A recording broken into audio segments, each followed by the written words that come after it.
Welcome to Alouettes Flightdeck, podcast dedicated to Montreal Alouettes football. I am Tim Capper. You can find me on X at Repact. That's REPPACT. And I'm Cliffy D. You can also find me on X over at Cliffy D. And this episode of the Alouettes Flight Deck is presented by our good friends over at SportBuff, where if you use the promo code ALSFlightDeck10 at checkout, you will save 10% off your entire order. Head on over to www.sportbuffshop.com. Use the promo code. Make sure you save lots of money, buy lots of merch, and as always, support local. Have you missed any of the episodes of the Flight Deck this past season? Well, no worries. All you have to do is head over to alouettesflightdeck.ca. Check out all of the episodes from all of our 7+ seasons. You can find us over on X, formerly Twitter, at AlouettesFLDeck. Facebook, you can find us at Alouettes Flight Deck Pod. Instagram and Threads, you can find us at Alouettes Flight Deck. YouTube, where you can see all of the archive of all of our Flight Deck lives, and we have a lot of our the audio versions of the podcast also are there too, and that's over at youtube.com/Alouettes Flight Deck. As we mentioned, I think last week, and we mentioned on the Flight Deck Live this past week too, if you head over to the store, which, by the way, Cliff, you can now find us over at flightdeckgear.ca. You can get merchandise to rep the podcast wherever you go. So again, that's flightdeckgear.ca, and buy some gear and represent the podcast.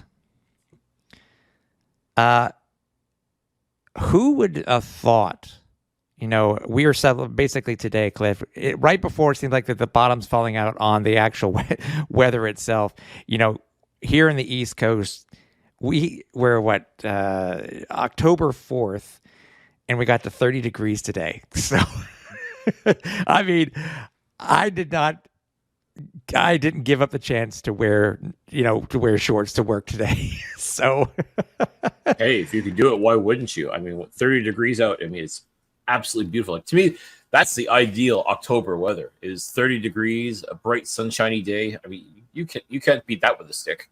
No, not at all. And, just as hot as the weather was, so are these Alouettes in Ottawa, man. This is a team coming into this week where they had won 8 straight. Obviously, with them winning this week in Ottawa, they have extended their streak to 9 straight, which sets a team record, by the way, for most consecutive regular season game is won on the road at any location, and so for in Ottawa. Al's winning 32-15. There's a lot more to unpack, really, than just the score itself, obviously, because it was a. I don't like saying it. It's not the third annual. That's not the way to say the third annual Indigenous Truth and Reconciliation Day. That's not really the way to say it. But I think it's the third. See. You know what I'm saying? I'm trying to give it its proper due, because it's something that we as Canadians need to recognize. And, I think the CFL and its member teams just did a hell of a job when it came to promoting this properly. I would say raising awareness would probably be the best way to describe it. Thank you. Yeah. Yeah. It started with the orange jerseys from both teams during warm-up, but even throughout like TV timeouts, and that there was a lot of Indigenous events and activities and things, performances, shall we say. There were some great ones in Ottawa, man. There were some great ones in Ottawa. Oh, yeah. No, they did extremely well with it, and everybody responded really positive with it too, and I'm very happy to see that. It was extremely well done. Got to give props to the Red Blacks organization and TV Place for putting it all together, and just it really added to the atmosphere of the game itself. It did, and I'm trying to see what it was called. Is it throat singing? Yes. Obviously, I'm making what you and I came up immediately thought of the reference that was in the Simpsons movie. But that was just amazing thing to see. I mean, Yeah, and to hear, I mean, singing the Simpsons movie is something. It's funny to say it that way, but to see it in real life is just it's it's an impressive. experience in itself. So yeah, very much so, man, very much so. Yeah, So and again, the crowd responded in kind to it. Like I think everybody there was blown away by just how incredible a performance it was. So yeah, definitely 100% hats off to the performers, hats off to everybody that was involved in this initiative. It was, as far as I'm concerned, a job well done. yeah, and obviously it started earlier in the week with the Alouettes going to Ganawagi to be with their community. Mm-hmm. Just so people know, it is still currently available. All of the Alouette jerseys that were worn in for warm-ups are available to purchase. All of the proceeds will be going to the community in Ganawagi. So you can find the link directly on the Alouettes website. As you and I are speaking here, Cliff, there's about 3.5 days left for a lot of the jerseys, and as I said, they all start at a minuscule price of $75 Canadian, and obviously bidding increments from there. But well worth the cause, as they said. It's a unique item that you would be able to wear for future games, like Orange Out games, Or even just a collectible. I mean, especially too, Yeah. if you want your favorite player, you better hurry up, because a lot of the more popular players, if you will, obviously their jerseys have been snapped up. Like, people didn't want to wait, and they just plunked down the $300, and it's theirs now. So, I mean, still lots of great jerseys available. So, by all means, folks, if you have a chance, you want to get your hands on one of these amazing looking jerseys, there's no time like the present. As Tim said, there's just a little over 3 days left. But I mean, if you want a certain player, you got to move fast. Mm-hmm. Yeah, exactly. I'm going to throw this to you, buddy. I mean, let us know what your initial thoughts were on this game, because there were so many things within this game to talk about, things we never thought we'd see. It's funny, the Canadian, I'm curious. I've not reached out to many of the CFL family to actually ask if they had seen the Antwi play this week.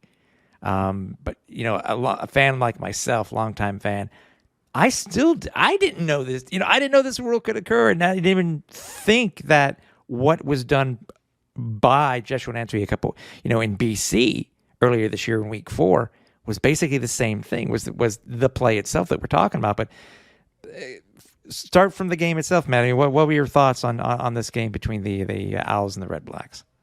Well, just the first half alone. I tweeted this from the Flightdeck X account at halftime. I said, to quote Gwen Stefani, this game, well, to paraphrase, I should say, Gwen Stefani, this game is bananas. Bananas. I mean, you name it, you saw it practically.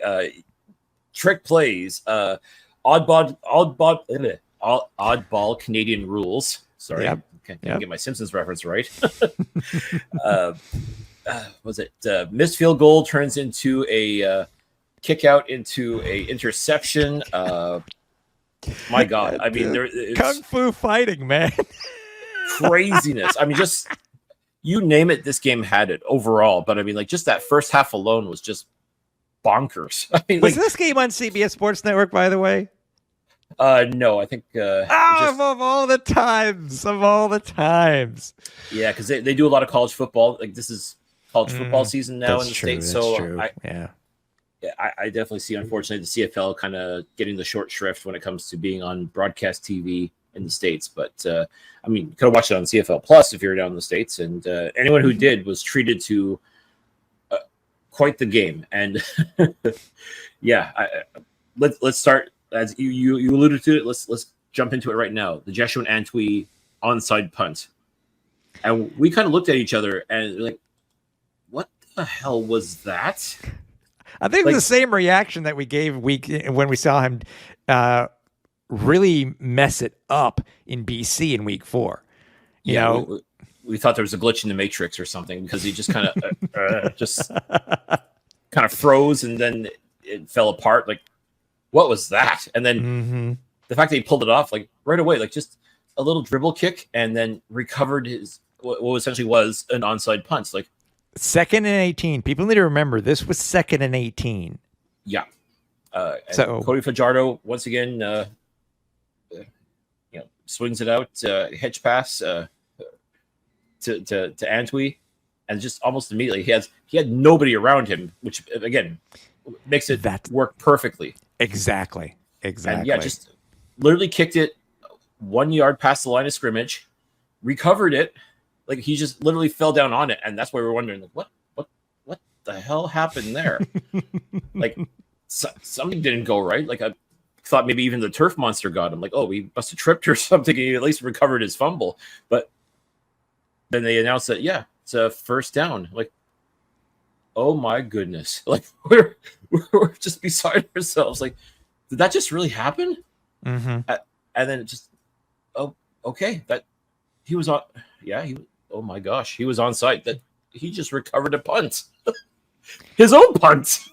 I know, and it's crazy. And I was able to get verification from Darren Hackwood, what the actual rule was. I did find it in the rule book, and just for those of you who are curious to know, in this year's rule book, this is basically just basing off of this year's rule book. It's Rule 5, Section 4, Article 14, and it reads recovery of own kick, Cliff. So the kicker or onside player may recover the kick across the line of scrimmage, in which case the ensuing down shall be first down, whether or not the original yardage has been gained. And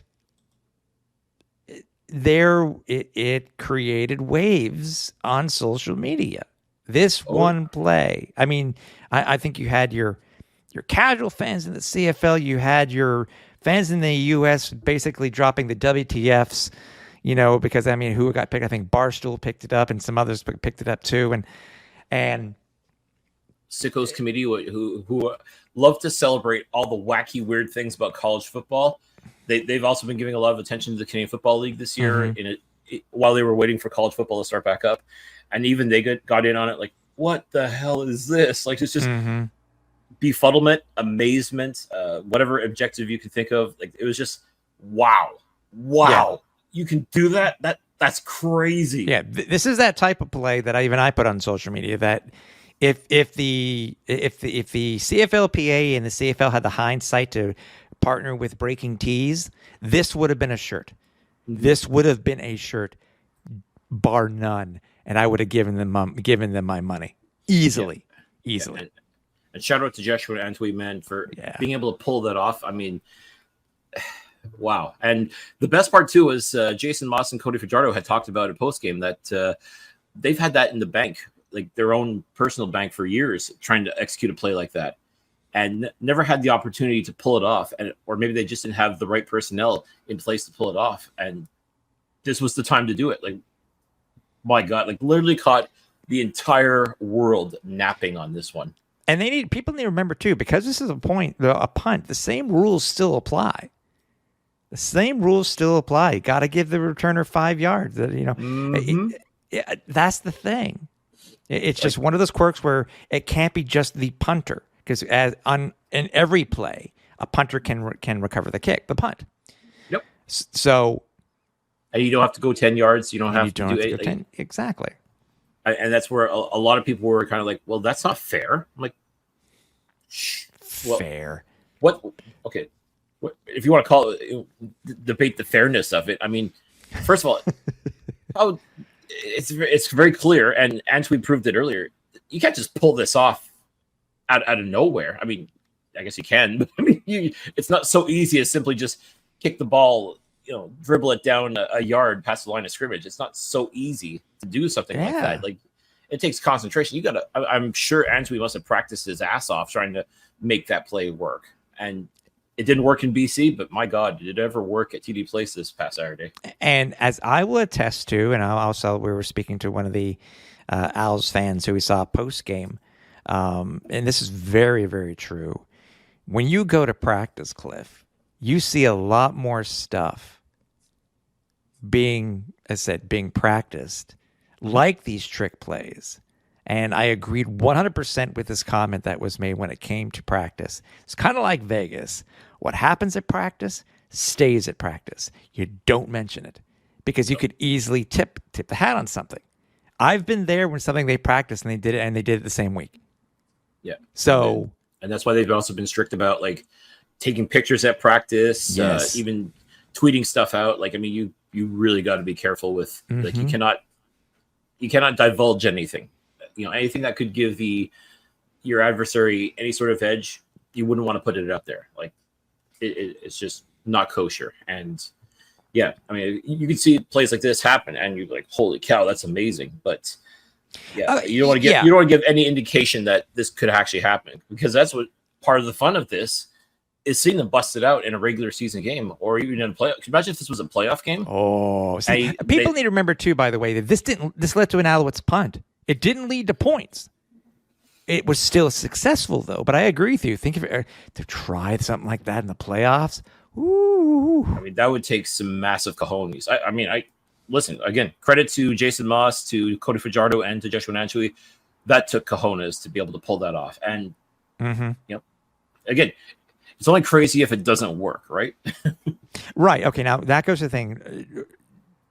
I was asked, you know, by Darren Ackwood, what do you think of the play and stuff like that. I said, I love the play. I said, it is the CFL.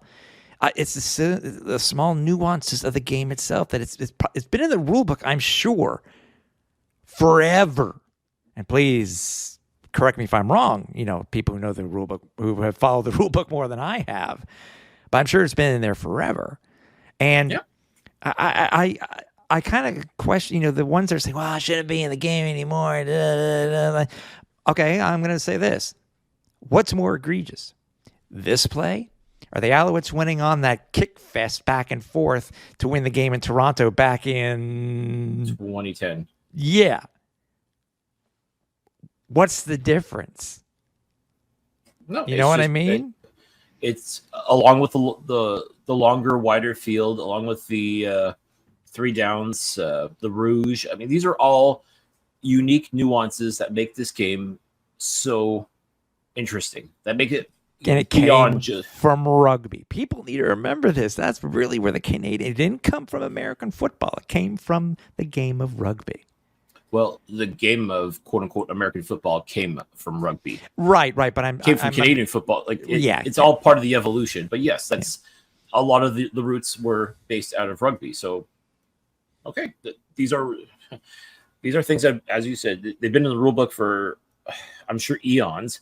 Probably, I wouldn't say from the beginning of time, but I mean, it's been obviously been in place a long time. And if nobody chooses to capitalize on it, that's on them.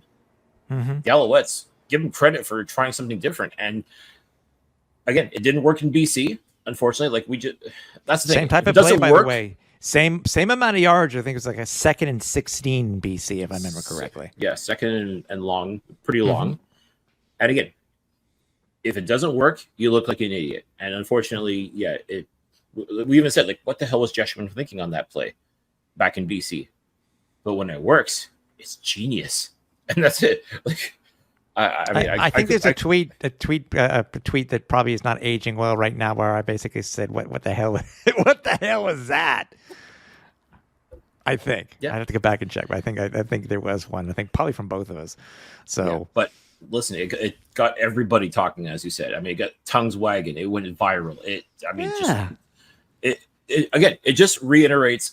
This is fun. This is part of the wackiness of the CFL, and it's what makes this game so incredibly unique. And again, it makes you pay attention. If nothing else, this game, it makes you pay attention to this game. And my goodness, like, that was just, you look back at it now, like, the fact that we were there for this, outstanding, simply outstanding. And I joked to you pre-show, by the way, is that for the second time this year, the Owls have been a part of a game where, and this goes back to my indoor football roots. There was an indoor type of play during this game. Remember where there was a pass off the goal post and right into Sean Lemon's hands. So Yeah. obviously the ball's dead, Yes. but still, we had the one that went through the uprights on the kick a few weeks ago, and then we have this one here. So Yeah. weirdo things in the CFL, baby. Yeah, like I said, unfortunately, Ottawa quarterback Dustin Crum, he fajardoed that ball because right off the goalpost, just boom, or right off the crossbar, I should say. Yeah. So And obviously, dead ball foul, and it's funny though because a lot of people were reacting like, "Oh my God, Sean Lemon just scored a touchdown," and like, no, that's a dead ball foul. Sorry, that's dead ball. Fortunately, but our man Sean Lemon did make up for it. We'll get to that in a little bit, but yeah. don't worry, folks. He made up for that one. He did get the touchdown there, but he made up for it. Yeah. So the Alouettes held the Red Blacks scoreless. It was 15-0 at halftime. They shut out the Red Blacks actually for 3 quarters. You know, it was the first time since doing the same thing to Calgary back in 2018.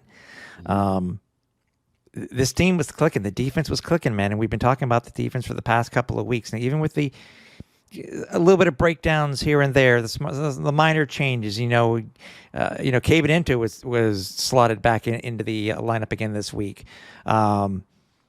It just, again, with Lemon and Sankey coming in, I mean, they just did what they needed to do. I mean, we were more worried about the yips for David Cote this week because it's not like him to basically be one off from his actual number. You know, his number is 15. He was 1 for 4 for the week. So, yikes! Yeah, not wrong, unfortunately. And that we've talked about that a couple times already this year about this. This is probably one of the worst streaks for him. It was a little scary. Again, the Owls could easily have broken 40. Yeah. So, and when David Cote is on, he's absolutely, arguably one of the best kickers in the Canadian Football League. But when he gets these yips, when you get these like mental blocks, it's scary, and you're literally leaving points on the field with missed field goals. And okay, he had one missed field goal that essentially was a rouge. He got a single out of it, but 2 missed field goals that ended up in 0 points. Wasn't a missed field goal that led to the kung fu kick? Yes, the kung fu kick kung fu kick return fumble. What do you want to call it? Hilarious. Unfortunately, Cote missed a field goal. It was returned out of the end zone, and as everybody was trying to get the, was it Brendan? No, wait a minute. No, was it? No, that was Zima. It was on a kickoff. No, wasn't it? It was a missed. It was a missed. Was it a missed field goal? Okay. Yeah. The returner brought it back out of the end zone and was. I think it was almost just about to halfway through midfield when a whole bunch of tackling occurred, and Zima was ass over tea kettle and inadvertently kicked the ball out of the defender's hands and into the waiting arms of Regis Sibasu. Well, no, okay, I'm going to correct you there because I said Zima. Are you just reflecting, repeating what I said? Was it Zima or was it Cote? It was Zima. Yeah, but Zima's a holder. Bing, bing, bing. Okay, I didn't think about that. Okay, you're right. Okay, continue. Yes, because Zima is a punter, and normally a punter can tackle, but Zima was on the field, so yes, Zima was a holder for Cote who missed the field goal, and with that soccer style kick or a Pele kick, I don't know what you want to call it, but I think it was just a matter of he was tackled. Ended up doing a little flippy do, and then next thing you know, his foot kind of he went ass over tip. He basically was tackling you an ass over tip. Yeah, and kicked the ball out of the returner's hands and into the arms, as I said, of Regis Sibasu. And all of a sudden, the Alouettes have a fresh set of downs. I mean, further away from where they attempted the field goal, but you get the ball back. So, just once again, just kind of the wackiness, the craziness. Here we go. Second quarter happened right at the beginning of the second quarter. Yeah, incredible. Just one of those dumb luck kind of things. I mean, once again, only in the CFL would you see something as crazy as that. Yeah. So thoughts on how well this defense was and how well they're playing currently. As I said, able to shut out the Red Blacks for the first 3 quarters after giving up, and then gave up the 15 points. But a lot of that was in garbage time, especially who would have thought Arbuckle came in for Ottawa. But thoughts on this defense, man, because it just 5 sacks, if I'm not mistaken. Just Crum was able still to be able to do some of his stuff, but he just kept. They were able to do what they needed to do and rough him up. Yeah, and even when the Red Blacks were approaching the red zone, man, let's talk about our man Reggie Stubblefield. Mm-hmm. Oh boy, what a clutch interception in the end zone. Shades of Marc-Antoine Dequoy versus Calgary. Just if you didn't know better, you'd swear Dustin Crum was aiming for Stubblefield, and you got him because he was able to pick off the ball, take it out of the. I think he took it out. Did he take it out of the end zone? Yes, he did. He unfortunately took it out of the end zone. I don't know why he didn't just kneel down, because that would have been a touchback, and you would have started on the 25-yard line, instead of on the 10. But okay, let's not forget he is still a rookie mistake. Hopefully know for next time you ever pick off the ball in the end zone again, just go down. But still, this is shades of what the Alouettes would have been doing. The defense has been doing recently. This defense has really been something else. Over the past few weeks, we are really seeing. Yeah, we had the lemon interception in Calgary. We had the Dequoy one in the end zone in Calgary. We have this one, and obviously we're going to be talking about another Dequoy play. So, before we do, just to continue on Stubblefield. I mean, he also had I think he had 2 quarterback sacks. He was playing like his hair was on fire. I mean, just absolutely sensational. This kid really is making a name for himself in the Canadian Football League, and arguably belongs in the discussion of most outstanding rookie nomination for the Alouettes. I mean, we talked about Tyler Snead getting that nomination earlier, but Reggie, man, has really come alive these past few weeks, and it really has been an absolute stud on this defense. I mean, you're talking about a defense that has again, the Sean Lemons, the Darnell Sankeys, the Marc-Antoine Dequoys, Tyrese Beverett, Wesley Sutton. I mean, these are bona fide superstars as far as I'm concerned. And Stubblefield does not look out of place with these guys at all. I mean, he is really, truly making a name for himself in this city, in this league, in this sport. I mean, wow. It's just absolutely outstanding work. And the way this Alouettes team got to Dustin Crum early, often, and just made his life a living hell. I mean, let's not forget being shut out by third quarter. And even, once again, the second half, the Red Blacks are advancing the ball, getting close. They're in the red zone. And then Crum lofts a pass. Marc-Antoine Dequoy reads the mail, takes it 109 yards back for a touchdown. He has wheels, by the way. Holy crap, Dequoy has wheels. I mean, he's always been fast. How many times have we seen him blow past people in trying to tackle him? And I've kind of given him the gears for it. But this is one of those times where you're glad this guy is like greased lightning. Just gone. He was gone. And yes, Dustin Crum made a very valiant effort trying to tackle him, but just too little too late. Like, Dequoy was just not having any of that. And he just to the house. Absolutely outstanding. And it's funny, you could hear the Alouettes fans, the ones that were on the fan bus that made the trip to Ottawa.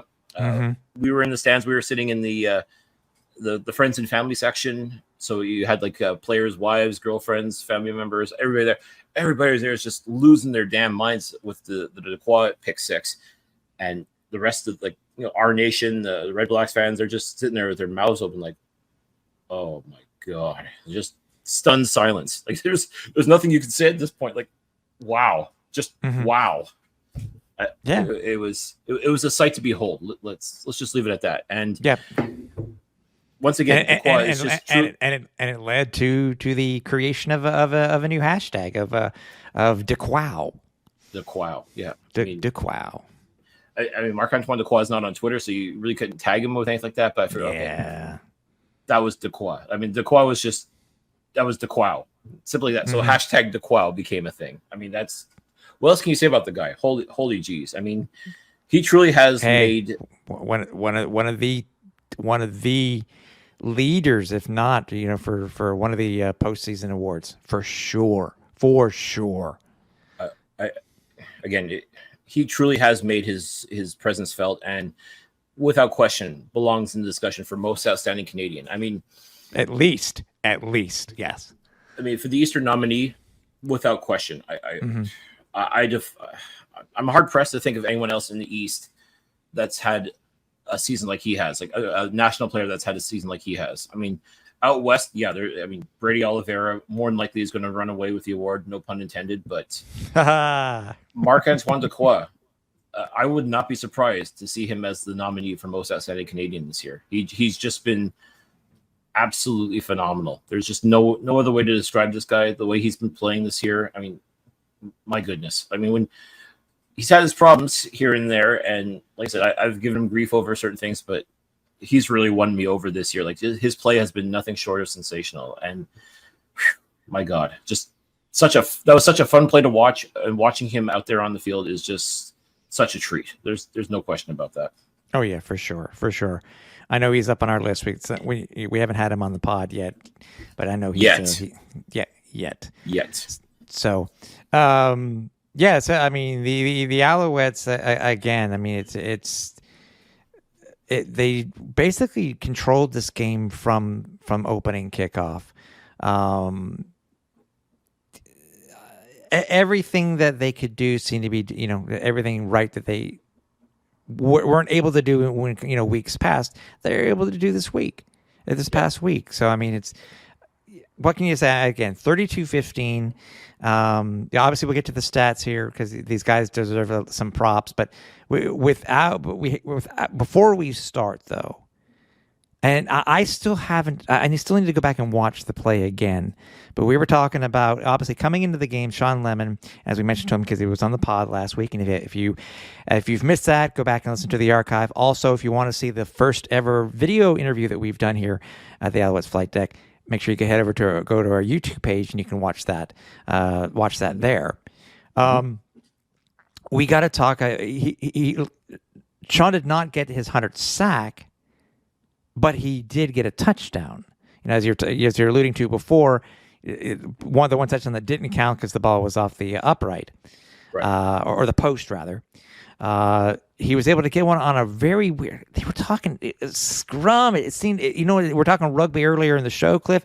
It was very rugby-esque. It was very Aussie rules football-esque, that type of thing. I still don't know how the hell Sean Lemon ended up with that ball in his hand, but yet he was able to scoop and score. He was. I mean, Dustin Crum, he tries to make plays happen with his feet. He's got, I won't call him happy feet, but he likes to run with the ball. He likes to, if he doesn't see the play that he likes, he's going to tuck the ball and run. And that's exactly what he did. Problem is he ran right into his offensive line, and somehow the ball squirted loose, ended up on the ground. Everybody made a mad scramble for it. And somehow, I don't know who it was, but somehow the ball got pitched right into Lemon's hands, and he just took off to the end zone and untouched, no less. He was surrounded by 3 Alouette defenders, and he sauntered to the end zone, scoring his first professional touchdown. That in itself is nuts, isn't it? Though, I mean, with how long he's been playing in this league, the teams he's played for, and everything like that, never had he's had interceptions but never took one to the house. But this was the first time a scoop and score, was able to take it in. And once again, folks, you'll forgive me for this, but podcast karma is real. You come on the podcast, great things happen. And no, Sean Lemon did not get his 100th sack.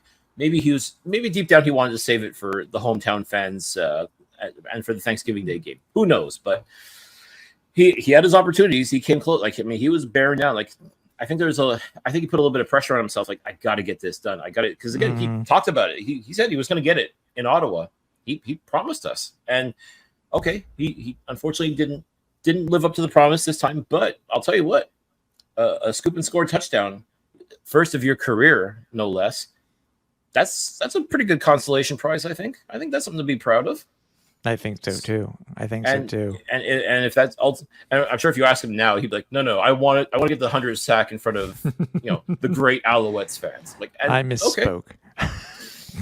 Listen, he was getting a massage. Things were said. Don't worry about it. It's all good. Yeah, we got you. First tutty. But once again, folks, podcast karma is real. By the way, I want to talk about this too, because I know people and I missed the quote itself. Obviously, we're talking about how good the defense was, and obviously how well the offense was been playing. There's a minor story behind the scenes too. Money Hunter was just reactivated. Obviously, former Alouette Money Hunter was just reactivated for the Ottawa Red Blacks. What did he say? He supposedly he had said something or made a comment about the Alouettes before game time, and he just basically got his ass whooped by the Owls offense this week. Yeah, I think it was just simple chirping, like just kind of, I won't say taking them lightly, but not maybe just kind of saying like, like let's pump the brakes on this team. They're not as good as what everybody's taking them. Something along those lines. I don't recall the exact quote exactly, but essentially, I struggle to use the term bulletin board material because I don't think bulletin boards are even a thing anymore. But he said his piece about the Alouettes. He seemed to think that they weren't all that in a bag of chips. And iPad. It's an iPad. It's a tablet.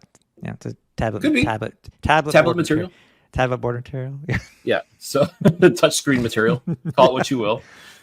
But I guess the Alouettes defense took that personally. I'm like, okay, then we're gonna, or not the defense, I should say. The offense probably took that personally because, there's quite a few instances where Money got played him perfectly.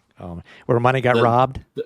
The hunter became the hunted, shall we say? Oh man, yeah. Again, as we talked about before, we got to give these guys some props here. So it wasn't a perfect game for Cody by any means because everything was just going so well for this team. Cody only was 15 to 20 for 178 yards. No interceptions, good. One touchdown. And by the way, we totally bypassed that one. We've complained all year about Cody Fajardo throwing into double and triple coverage. Mm-hmm. How he threaded this needle to get the ball to Tyson Philpott was just absolutely stunning. He completing a pass in a phone booth. That's basically what it was. Like, that's how tight of a window it was. Ridiculous. Like, he had no right making that pass and no right having it being completed. Like, that should have been picked off. And earlier in the year, 100% that would have been picked off, and we'd be giving him grief over it. But my God, like the concentration of him be able to throw that ball, and even the concentration of Tyson Philpott to be able to basically, like I said, catch that in the phone booth. Like, that's just how tight it was. And I mean, we talked about it before. It's only crazy if it doesn't work. And give him credit. Give Cody credit for being able to do that. I mean, for the most part, kind of felt like he was a bit of a game manager throughout the game. All he had to, but essentially everybody else was doing the work for him. All he had to do was just not make any mistakes. And give him credit. He didn't make any mistakes. Didn't throw any picks. Just moved the ball downfield. He drove the bus, but that's fine. He did what he had to do, and he looked good out there. He looked fine. Nothing, not flashy, not outstanding. But you know what? No. You didn't have to let your playmakers make plays. Yeah, exactly. You hand the ball off to stand back. You let Antwi make the incredible onside punt. You name it. I mean, he was finding receivers. They were moving the ball downfield. Cody did what he had to do. He played a solid, except like a very serviceable game. I mean, I hope this doesn't come across as insulting him. It's not. It's definitely not meant to be that. But he's had mediocre games where the team has done well. And it was a great combination because you're talking about Stanback before. Stanback was really, he was the first drive. The Alouettes, the Alouettes only scored their fourth touchdown on their opening drive all year, Cliff. But it was all Stanback. Got a bit away from him. Okay. I mean, he still had 13 rushes for 85 yards. I mean, dude, you can't do better. 6.5 yards per carry. I'm not going to complain in any way, shape, or form. And his touchdown was just it's funny. Money was just money. So he was rumbling. You talk about like, this is the year that he wants to show out. And 85 yards is not exciting. It's not outstanding. It's not a 200-yard rushing game that we have seen from him in the past. Consistent though, yeah. And that's the thing. He's coming alive at the right time. Like, this is the time of year you want your William Stanbacks to come alive, your Cody Fajardos to start clicking with receivers, the receivers to catch the ball. Even like, this is the time when you want your offense to do great things, and that's what you're starting to see. Yeah, even by the way, you're talking about doing great things, even which was It was a purely called play, a run play. Cody Fajardo scampering for 12. I mean, it's just like up and off he went. So it was a combination of everything this week. I mean, Antwi had 16 yards. Cody had 23. And then we got to give these props to these guys on the receiving core. Obviously, Austin Mack being out this week. Finding out, KJG going down with an upper body injury. And we have heard it's a potential that he will not be back for the rest of the regular season. We're still waiting for official word from the team, see what they're going to be listing on their roster, their practice injury reports. So again, we'll find out. But still, losing it, I feel so bad for KJG. It's just been a bad year for him with a broken hand, and I'm sure it's very frustrating. But when you happen to see a guy in a sling, you just, I will just leave it at that. We'll see what the team announces, if anything. But still, it meant that others had to step up, and for sure they did. Cole Speaker, man. Cole Speaker led the team in yards this past week. 3 receptions, 60 yards, had the longest of 44 yards. I think it was in the first half that he had the catch. From there, obviously you had Austin Mack was out this week. But everybody else had Tyson Philpott, 41 yards on 3 catches. Before he left, KGG had already 22 yards on 3 catches. Regis Sibasu, 32 yards on 2 catches. Tyler Snead, we're talking about him earlier, 21 yards on 2 receptions.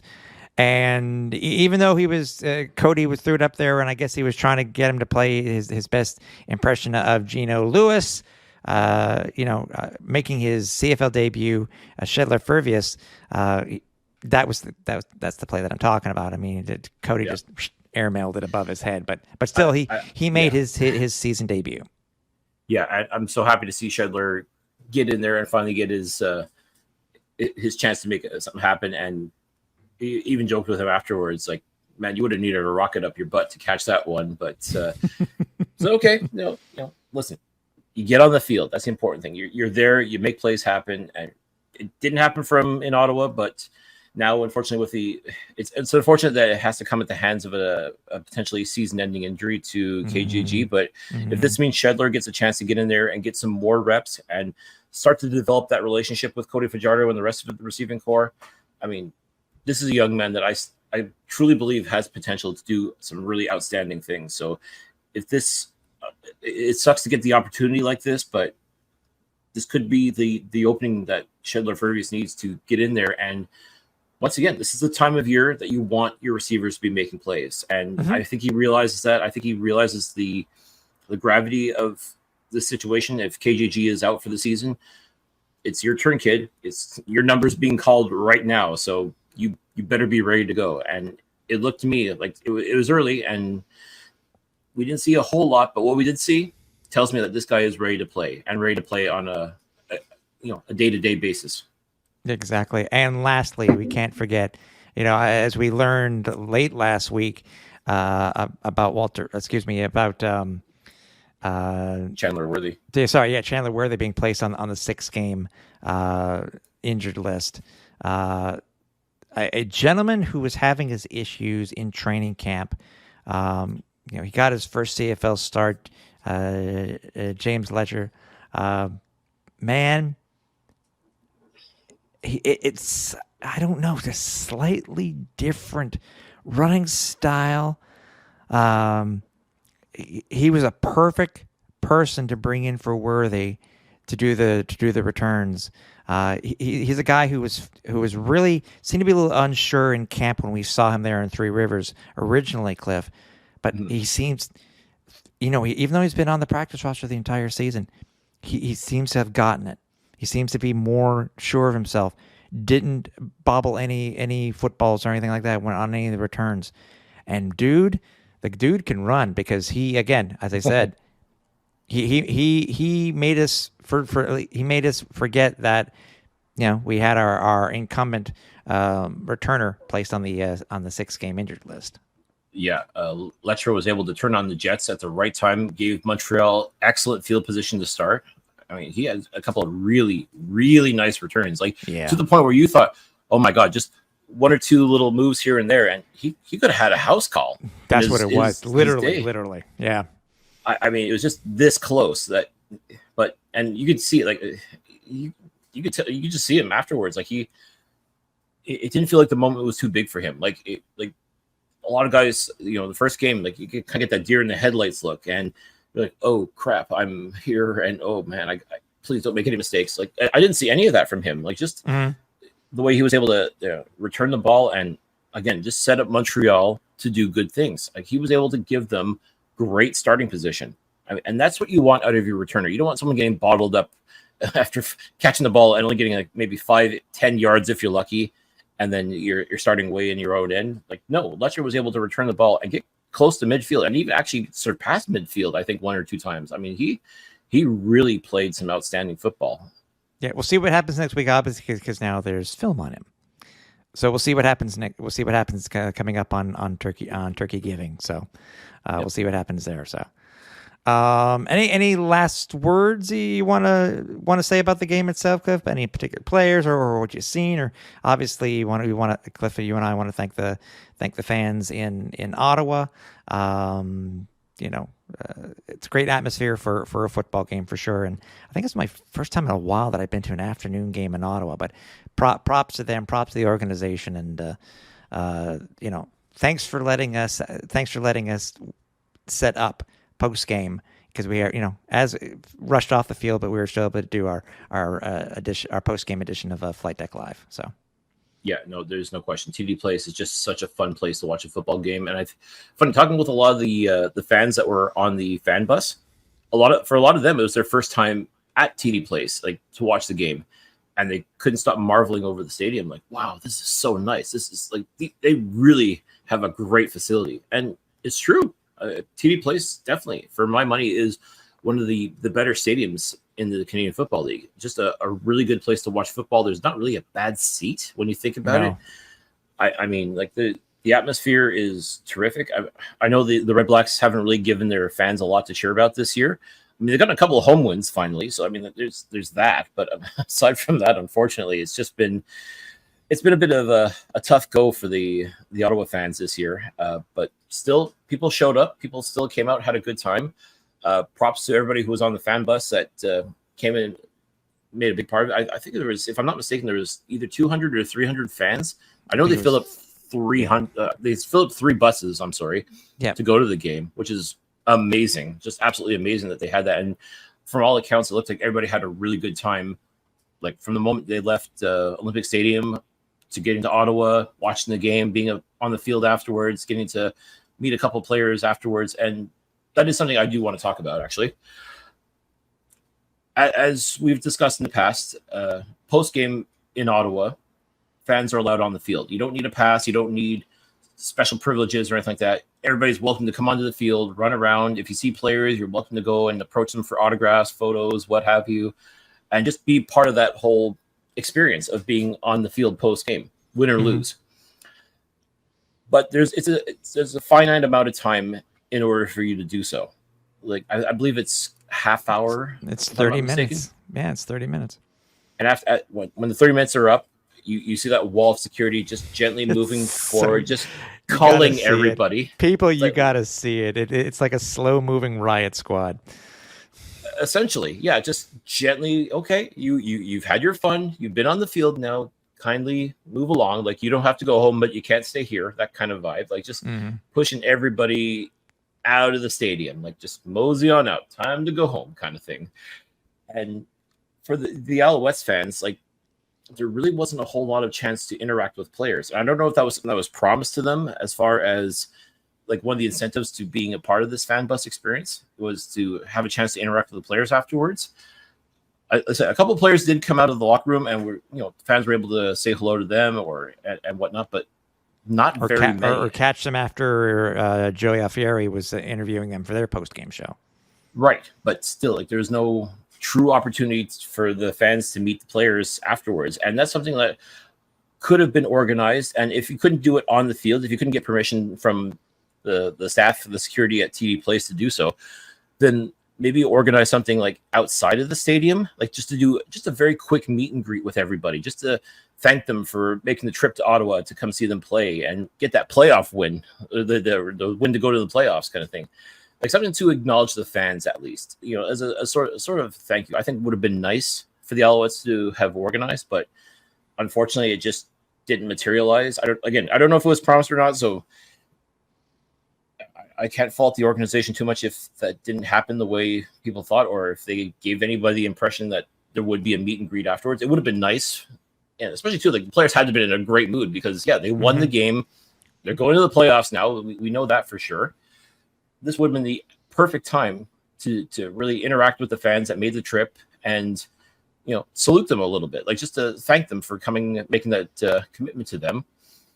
And it didn't quite happen. I mean, yes, a couple of players did come out, and I don't know who all everybody was able to see, or if they were even able to talk with everybody. But that, to me, that would have been nice. And yes, I am aware that season ticket holder day is coming up, and yes, that would be an opportunity as well to meet with players and such. But I just think it would have been just a nice little, like kind of the cherry on top, if you will, to what looked to be a really well organized and absolutely fun trip for fans to be a part of. So again, if you were on the fan bus and if you feel like the team could have done that, let us know in the comments or hit us up on socials and just let us know what you think about that. Because personally, I think that would have been a really nice thing. Like I remember like the fan train, for example, like the fans took the train to Toronto, to Hamilton to see the game. And then the players would be on that same train going back to Montreal,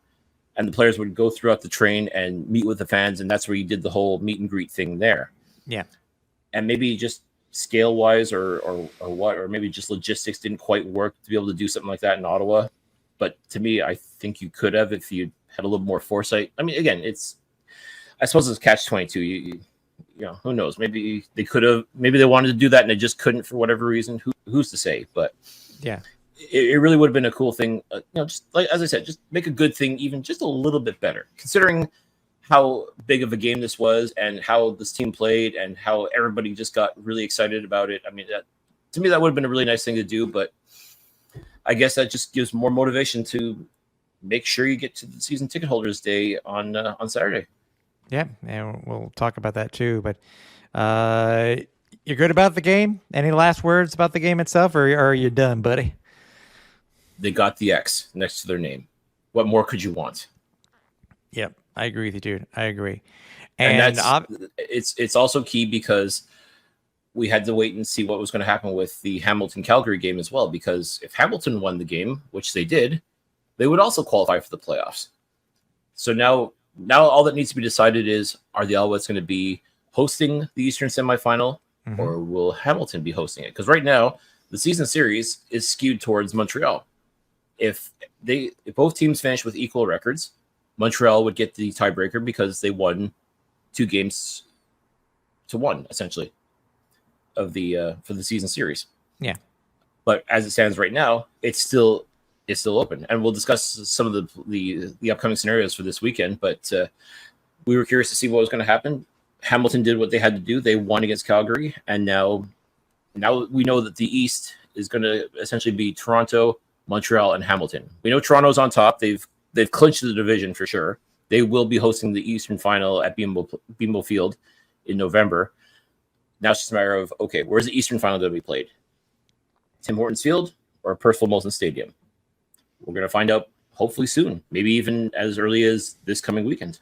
It's very possible. Before we get to the actual preview of the game, Cliff was saying too, if you want to get in contact with us, you can do so. You can also email us too if you want to tim.capper@alouettesflightdeck.ca or cliffyd.pine@alouettesflightdeck.ca. We want to know what you guys think. The quick news itself, the Alouettes did release, Cliff, their 2024 season ticket campaign, and we've reached out to the team. We're going to try to get a representative on the show shortly to explain some of the new nuances that we've seen, just to give a few more, get some inside information on what it actually will mean for you, the fans, when it comes to renewing your season tickets for the 2024 season. Or actually getting season tickets. Oh, yeah. But I know currently right now you can save up to 30% through November 19th, up to 30% savings on a full 11-game season of season tickets. But a couple of things that I wanted to mention to you, Cliff, is that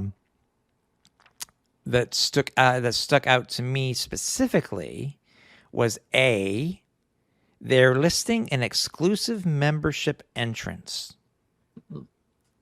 That is very intriguing for me. I mean, everybody knows how wacky the depending on which entrance you're coming into over at Percival Molson, how busy it can get. And we know approximately how many season ticket holders the Alouettes do have. So that could be an interesting perk, to say the least. We just need to find out more information about it, where it will be. Will it be at every single entrance?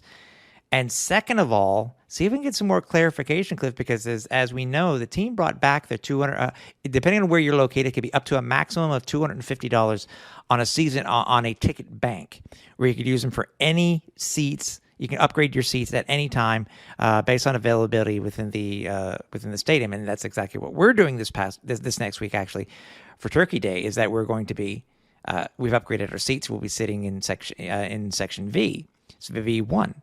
So it looks like they've made some modifications potentially on this. They don't list any monetary values, but they're talking about, depending on where you're listed within the scope of how many years you've had them. Whatever your recognition level is at, looks like they made some modifications to, it may not be a monetary amount, it may be an actual ticket amount that you can get per year. So we're hoping to get some more from somebody here on the podcast, maybe within the next week, to try to see what additional information we can get on the season tickets. So that's. I can't complain to you, because it's almost a given for me is that I will be obviously renewing my season tickets. But did any for you personally? And we'll move on. Did anything that you saw stand out to you when you saw the renewals? It's like anything else. I mean, what you got to sell these fans is winning football, and that's what the Alouettes are doing. And as a result, I don't know if they're trying to create FOMO, trying to get people excited based on the fact that this team is once again in the playoffs for the fourth straight season. Mm-hmm. They'll be in the playoffs, so you know that you want the organization to feel the competitive team, and that's exactly what this team has done. So you're selling that hope, just like last year. You were selling that hope, and even though the offseason ended up being such a roller coaster ride, so to speak, anyone who invested in this team back in 2022, that I like to think that's paying off right now. Yeah. Once again, the Alouettes qualified for the playoffs. You're seeing some exciting football. Not all the time, but by and large, you are seeing some good, competitive, interesting, exciting football. I think that's a fair statement to say. That's a fair statement to say, buddy. I agree with you. So now the focus is going to be on 2024, because essentially there's 2 home games left, and hopefully, knocking on wood here, an Eastern semifinal game to attend as well. So now you want to get people excited for 2024. Makes total sense. So hopefully we can get some more details on some of the things that will be coming along, and who knows, maybe that one of these two, whatever these items are, that will help potentially entice people to either renew their tickets right away, or for people that are still on the fence, deciding whether or not it's worth it to become a season ticket holder, maybe these things are the thing that's going to say, yes, I'm in, I want to be on this team, I'm ready for 2024, here's my money. So hopefully we can get some clarification. We can, as I said, get a little bit of light shed on some of these potential perks or nuances, or however you want to phrase it, as far as what can be offered to season ticket holders in 2024. So, I mean, it's crazy to think we're already at that time of year that, oh yeah, we got to start thinking about next year, even though this year is not finished yet. And if you're on the 12-month payment plan, you're sitting like, I still haven't finished paying off my tickets for 2023, and you want 2024. Hold your horses here. But I mean, that's just it. It's that time of year, like it or not. But I mean, if you're on board with this team, folks, I mean, this is the time to show it. I mean, and listen, as far as I'm concerned, the Alouettes have held up their end of the deal. They've provided some fairly exciting football. They're going to the playoffs this year. Again, we're hoping that they get the job done this Monday against Ottawa. If they do, they will secure themselves home field. I mean, if you're not on board with this team, folks, now's the time. There really is no time like the present to get on board with this. So yeah, that's all there is to it.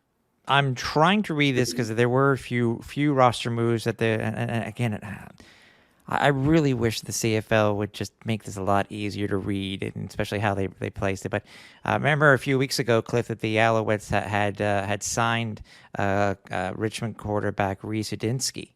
As of the 1st, he has been placed on the retired list.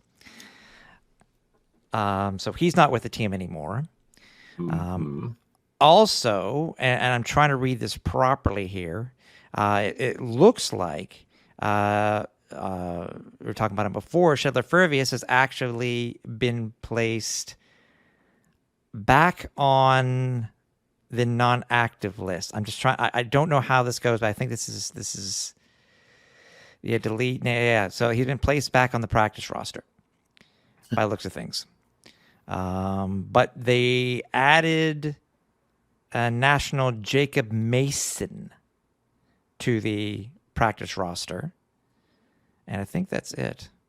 They also picked up Kenneth Durden. Yeah, defensive back. Repatriated Kenneth Durden because he was actually, I believe, he was one of the first cuts in training camp this year. Because he was on the practice roster last year, started camp, and was one of the first to be let go. Mm-hmm. But once again, whether it's due to injury or just trying something different, sometimes changes have to be made, and in which case, you better have your you better be sitting by the phone and ready to go. So, yeah, exactly. Enough, like I said, we'll see what happens. It is. I'm looking at it here on the Owls practice squad. There have been some changes here. So, and it's back, ladies and gentlemen. It's back. The Putin helmet is back, except this time it's with a twist because it's Turkey Day. It's gonna be Turkey Putin in an Alouettes helmet. All yours. They're pushing the 1.2 kilograms of that Putin, Cliff, for $99 or $90. So. $90, yeah. So I mean, there's your Thanksgiving dinner, folks. I mean, what more do you want? You got your potatoes, you got your gravy, you got your turkey. You can get a little snack afterwards. I believe there's still going to be a Bad Monkey popcorn in the cage area of the helmet. So as far as we know, it's still Bad Monkey. Yep. To the best of my knowledge, yes. But I mean, listen. Remember how crazy everybody went for it, and then they brought it back, and then it was kind of like, yeah. I know. And then once again, people were like kind of clamoring for the helmet, but then all of a sudden they didn't want to pay because you just buy the helmet itself, but nobody wanted to pay $90. Like, well, where's puts in? Like, well, guess what? Now you get puts in it. So if you wanted the helmet and you want the puts in, be there this coming Monday because you can have that. You can have your puts in and eat it too. You can have your helmet and wear it too. There you go. There you lastly, as a reminder too, that this Saturday, it looks like no matter the weather, the Alouettes are going to be having their season ticket holder day over at the Annex Field over at Olympic Stadium.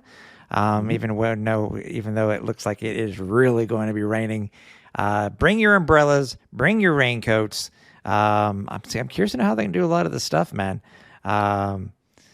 This type of thing, I guess it's so late in the season that they really can't push it. I mean, at least no words come across yet. I mean, I guess they're feeling that if the players can practice in the rain, the fans can stand in the rain to watch the players practice in the rain. I guess. And I guess as long as there's no lightning, because I think that'll scare everybody off. Yeah, But yeah. So we're obviously we're fingers crossed for the upcoming Thanksgiving Day game on Monday. So speaking of, obviously, Cliff, we want to mention the little thing that we have going on before we preview the game itself and let these fine people go for the evening. Yes, absolutely.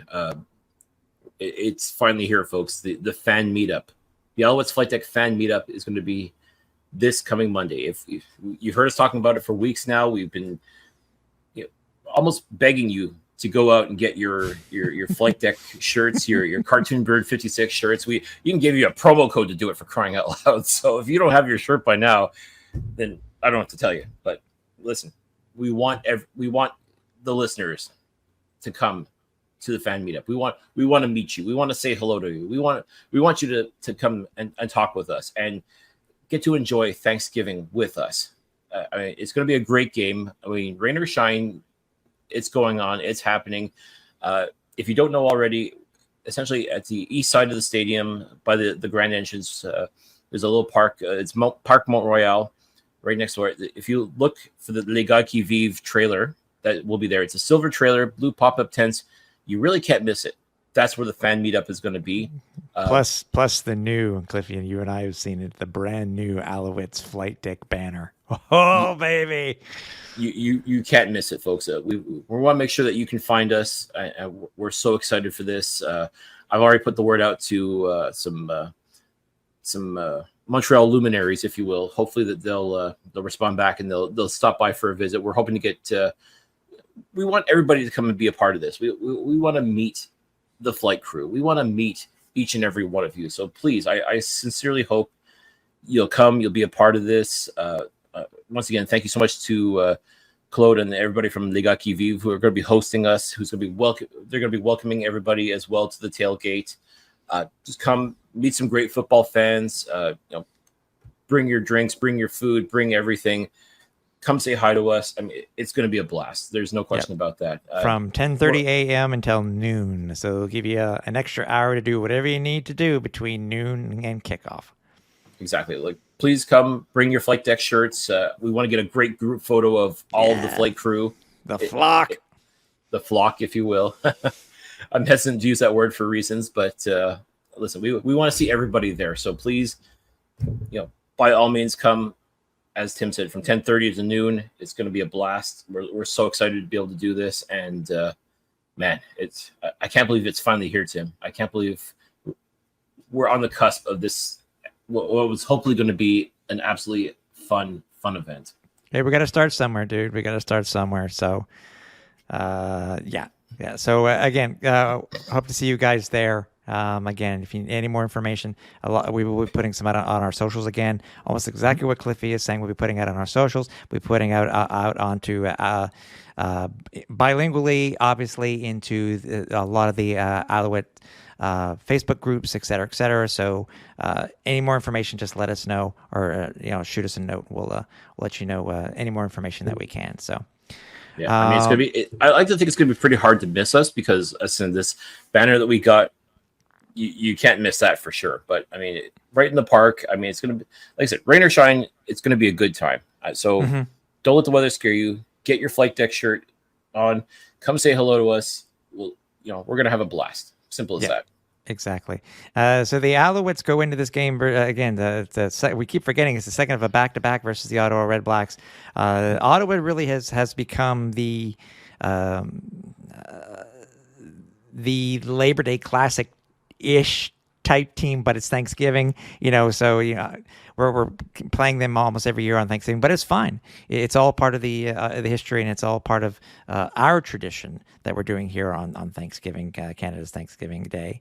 Alouettes again come into this game needing a win. By the time the game kicks off, Cliff, we will know if we have the chance by winning the game versus Ottawa of clinching that home playoff date in the Eastern semifinal. Owls come into this game currently based off of the guys over at DraftKings. They are a 6.5 point underdog, Cliff. Over under a 47.5. We've said it before, and Ottawa has played spoiler many times before for the Alouettes. What do the Alouettes need to do so they do win the game? Don't let Ottawa spoil I think the last 3 years, I think they spoiled the party. So they can't spoil the party this time around. No, because I think back to last year's Thanksgiving Day game where the Alouettes could have clinched that playoff spot and didn't because of Ottawa. Ottawa came to play, and it's hilarious because the Red Blacks and the Alouettes play each other 4 times a year, and it's been like that for the past couple of years, since post-COVID anyways. And Ottawa's always found a way to win at least one of those games. And typically it's at Percival Molson Stadium. So it's almost like home field advantage isn't even a thing anymore. I mean, and the Alouettes have certainly proven it this year. They've gone to TD Place twice now and won. Mm-hmm. One was a nail-biter win. This past Saturday was a bit more of a dominant win. So the Alouettes can definitely win at TD Place. And we know that the Red Blacks historically have always done extremely well at Percival Molson Stadium. Even the home opener this year against Ottawa, I'll say it. I mean, other than I think it was one touchdown and the rest was just field goals. I mean, it was a close game that Ottawa, if they a couple more bounces gone their way, they could have pulled off the upset and gotten the win there too. But Ottawa still has a chance to play spoiler, and they also are still got to be a little bit motivated because they are still mathematically able to cross over to the West, believe it or not. Wow. Once again, that'll all just depend on what happens for the the Saskatchewan-Hamilton game, because if Saskatchewan wins, it's all moot.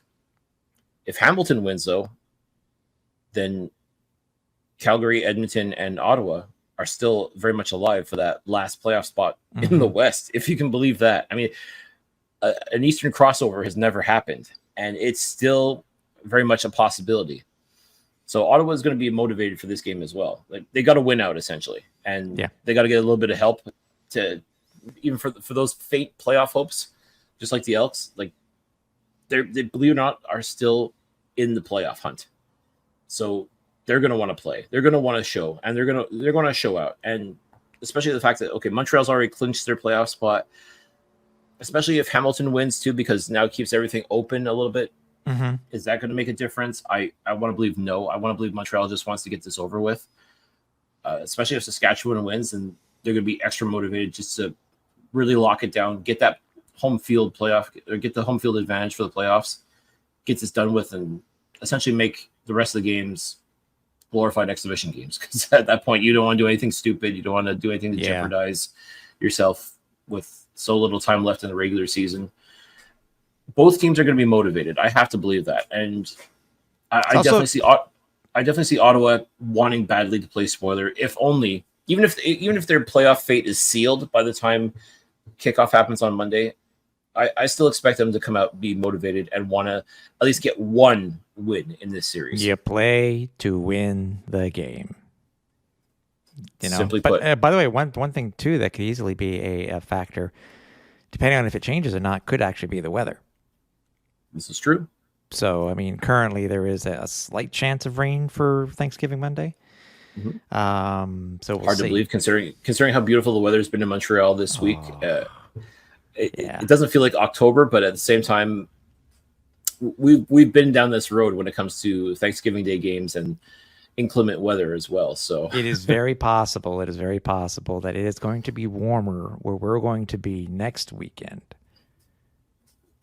than where it's going to be on Thanksgiving Monday. It's very possible. Currently, yeah. But no, I'm believe me, we're hoping for a relatively nice day this Thanksgiving Monday. We want everybody out for the fan meetup. We want to see a good game against Ottawa at Percival Molson Stadium. If we can tie up that, or if we can sew up that home playoff game, so much the better. And 100%. We pretty well know it's going to be Hamilton and Montreal in the Eastern semifinal. It really just comes down now to where the game is going to be played. Mm-hmm. And if that can be figured out this weekend, so much the better. If we can be able to say to everybody, and let's not forget, if Montreal does secure that Eastern semifinal game at Percival Molson Stadium, tickets are automatically going to be in demand. I got a feeling PKP is going to pull out all the stops to make that an event. And in which case, if you're a season ticket holder, you've already got your playoff tickets. But if not, I could definitely see him wanting to make this an event, just like he did for the home opener. Make it something really spectacular. Because it's going to be tough, especially after what the CFL has announced. Oh my! Wow! I mean, you talk about setting the bar at a crazy level. I mean, I think a lot of it did kind of start Carrie with Underwood. No. Dude, and that's Friday night. I know. And then Green Day, you really idiot. Oh man. Wow. Yeah. I mean, and how great was that announcement on Saturday? Like literally, wake me up when September ends. By the way, I gotta say this to you: if anybody happened to watch the last episode of Flight Deck Live when we were in Ottawa, we happened to bring up when September ends. Remember, we brought that up. I had a friend reach out to me on social, goes, "Did you guys know about this already?" I go, hell no. That's just total fluke that we happen to bring that up. That was serendipity. Yeah. So yeah, that should be fun, and we'll talk about that more obviously in the next couple of episodes too, because that's got to hear. They're going all out again. They're going all out. So. And I fully expect Pierre-Karl Pelledeau, if the Alouettes do secure that home field game, if they secure the Eastern semifinal, I can definitely see him wanting to make an event out of this. I can see him wanting to pack the stadium by any means necessary. And if that means you got to bring in another kick-ass group for a halftime show, if whatever you got to do to fill the stadium, this is the time. This is what you got to do. You got to build that atmosphere. And I think for the most part, the Alouettes have done a very good job of doing that this year. Like I would say the game day experience at Percival Molson Stadium has been pretty outstanding. But playoffs, man, I mean, that's a whole nother level. And playoffs. Yeah. Exactly. Playoffs. Yeah. So excited to be able to talk about that again. It's gonna be fun. As I say, we're looking forward to seeing you guys next week. This Monday for the fan meetup at the tailgating. We will be here obviously next Wednesday for the show. We will also expect to see us post game for the next episode of Flight Deck Live from Percival Molson Stadium following the Alouettes Red Blacks Turkey Day game. And obviously Cliffy D, I'll be seeing you too, buddy. And we got a very busy week that we're going to let people know about very soon when it comes the next week. So it's going to be very interesting, very interesting to say the least. So definitely make sure, folks, if you're not already subscribed, make sure you're following us on all the socials. Make sure you're subscribed to YouTube as well. Make sure. Listen, we're going to let you know what's going on. There's so much happening, and it's just ramping up. That's the beauty is. As the season is drawing to a close, we're looking to take things yet again to another level. So make sure you're along for the ride. Make sure you're subscribed. However you listen to the podcast, subscribe to our YouTube page. Make sure you hit the notification bell so that you get notified when we go live with Flight Deck Live or when we put stuff up. I mean, you'll get the notice right away. So if you're not already, make sure you are subscribed. Make sure you're following us on whatever social platform, whatever podcast platform you're on. Make sure you're subscribed there as well, because you'll also get notified when this episode goes live and every other episode goes live. That's right. So happy Gobble Gobble early to everybody. But we will be speaking to you guys very shortly. So for everybody here at the Alouettes Flight Deck, for Cliffy D, I'm Tim Capper. We're on Final Approach.